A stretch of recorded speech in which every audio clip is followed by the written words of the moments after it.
IPM, Integrated Pest Management, is a sustainable crop protection strategy that focuses on minimizing pesticide use by integrating various pest control methods.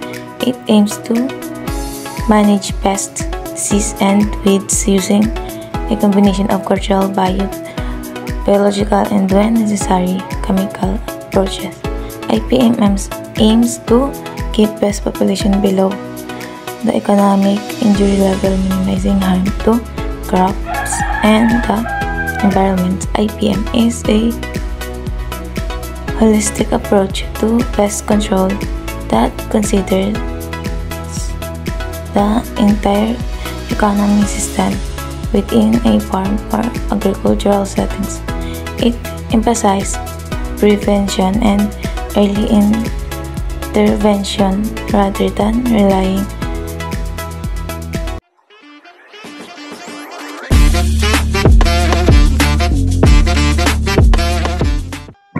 Ako si Rem, graduate din ako sa University of Rizal System way back 2007. Forestry ako, forestry yung course ko na tinapos ng undergrad. Tapos nag-masteral din ako ng crop science, agriculture dyan din. Struggle talaga ako sa pagtatanda ng edad ko pero 30 plus years old. Ayun. Yung mga tinatanim ko, high value crops, lettuces, basil, arugula, mga cherry tomatoes, mga ganun. Familiar po ba kayo sa IPM? And how do you define IPM in your own words po? Integrated Pest Management, it's on my own. Ito yung how you manage different pests and diseases sa farm, no? Sa tinataniman. Like,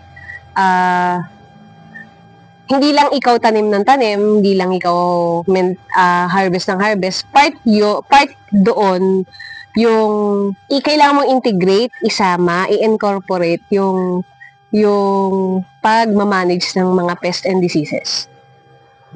What are the different challenges that you are facing in your plant?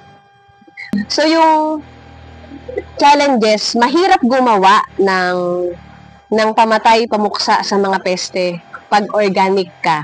So, yun nga, dahil sa climate change, iba yung peste ngayon, iba na naman yung peste sa susunod. Same peste, pero magkaiba sila kung paano mo aalisin. Third question po, imagine nyo po may napapansin kang dumarami mga peste sa inyong taniman. Anong unang solusyon nyo po gagawin? Una, alamin ko saan galing. Like, may host plant yan lagi like sa aphids.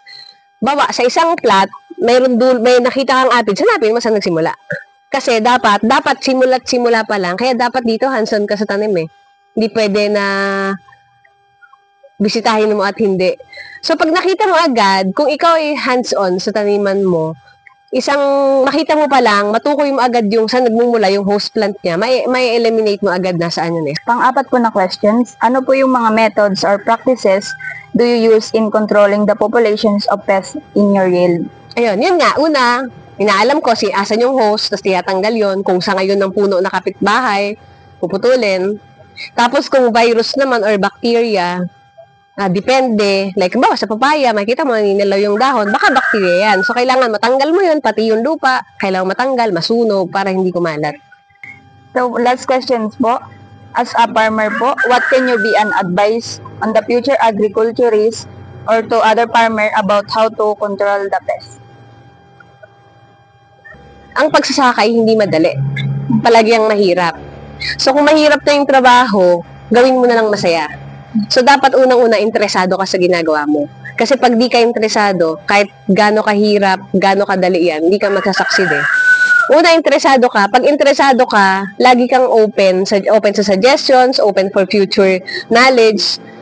Plus, alam mo talaga, seryoso ka na kumuha ng mga bagong learnings para mas ma-implement mo dun sa ginagawa mo. Basta interest lang lagi. We conduct our interview near at Kabsat, Marilake, Tanay Rizal. The name of our interviewer is Ma'am Rem. From her answer, he defined how the importance of IPM in his farm.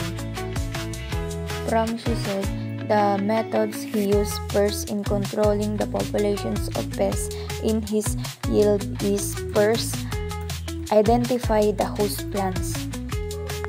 Pram Mom said, to aspiring agriculturists, if you are happy and interested on what are you doing, you will be succeed. Just to open to suggestions and the future's knowledge.